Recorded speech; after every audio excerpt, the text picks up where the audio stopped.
ওই দেখো আমার চুলটা কেমন রাফ হয়ে গিয়েছে। দেখি দেখো, বসো তো একটু বসো। দেখো এই শোনো, এই রাফ হয়ে গেছে, একটু কাটতে হবে না। না না না না আমি কাটবো না দিদি, কাটবো না বাড়ি থেকে আমাকে বকবে আমি কাটবো না একটু না না না আমি কাটবো না বাড়ি থেকে বকবে দিদি, আমি কাটবো না শোনো শোনো, আমার কথাটা শোনো। এটা দুমুখো হয়ে গেছে, চুলটা যদি না কাটি না তোমার ভালো লাগবে না একদম। না না বকবে বাড়ি থেকে বকবে, কাটবো আমি দেখো কাটবো না ম্যাডাম, চুলটাকে ধরেই আমি কাটছি, দেখো দুমুখ হয়ে গেছে, এটা কি বাজে লাগছে দেখতে। দেখো আমি এইভাবে কেটে দেবো, তাতে দুমুখগুলো বেরিয়ে যাবে, চুলটা একটা রাফনেসটা কেটে যাবে।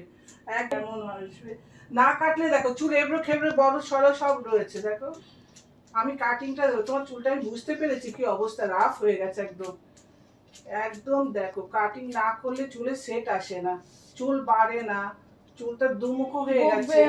কিচ্ছু বকবে না, দেখো এত সুন্দর করে কাটিংটা হবে, চুলটা অটোমেটিক সেট হয়ে যাবে।